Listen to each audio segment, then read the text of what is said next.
let's talk about resources. So you nerd out about this a lot, and with several of our coaches at the gym. And I know anybody listening to this is like, all right, great. It's like, who should I look to when it comes to training youth athletes? Like, where are the places that I should go if I can't, like, I don't have a local like gym. I have maybe a YMCA. My kid has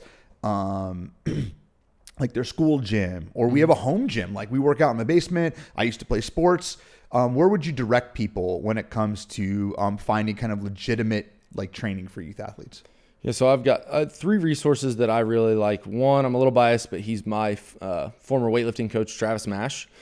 He's going back to get his PhD right now and works. He's one of USA Weightlifting's senior 4 international level coaches, head weightlifting coach at Lenore-Ryan University. He has a lot of research on this, and he's got 2 young boys, maybe 3 actually. They're starting to do things at that. I think he's got a 5-year-old roughly, something like that. But they're starting to get into it. And so he has a lot of research that he's been doing and putting out there. You can find him on LinkedIn and, really any social media. He puts a lot of information out. Probably the OG of youth strength training and youth performance training is Avery Feigenbaum. I have used a lot of his stuff in the past when I first started creating a lot of my principles early on, and really emphasizing skill and technique and movement first. When you're training a youth athlete, it's really more about teaching coordination, and we're teaching them how to, handle more load and more capacity. We're creating better tissue tolerance. We're doing the things that help them, again, are relative to the demands that they're going to face in their day-to-day or in their sports and activities. And so Avery Feigenbaum is a very good resource as well. And then really the NSCA, the National Strength and Conditioning Association, they put out a ton of great information. You'll find all sorts of great resources on there, great authors and research articles on there, and things that they've put out about youth sport performance training and how to progress a youth. At what ages or age ranges, it's always going to be an it-depends situation. But at what age ranges do we kind of start looking for what level we should be doing or what should we be focusing on in training?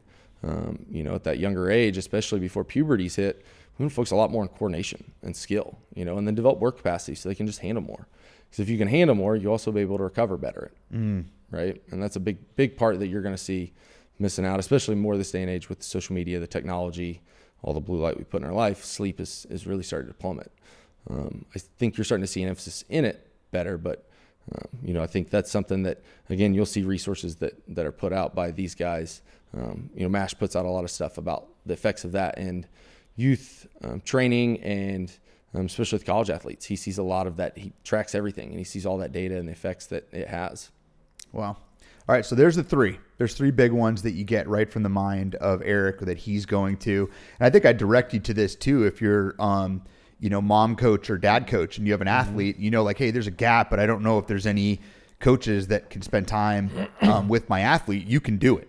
I mean, thank you, YouTube. Thank you for all these things. Like, I had some like a pull-up bar that my dad put in our basement, some like slide-on weights, I think like a big gigantic pulley from like some sort of machine, and Flex magazine. Yep. So I was basically all set for sports performances. It was a perfect setup for me growing up. But now there's so much out there. It's almost like I think folks don't know where to start. Yeah. So to hear from a coach, you do this all the time. You probably vetted out a lot of like pretenders or pseudo experts, which you see online all the time. I think that's 3 great places to go if you're thinking like, what should I do? Where should I look? Those would be some good ones. All right, let's switch gears. Let's talk injuries.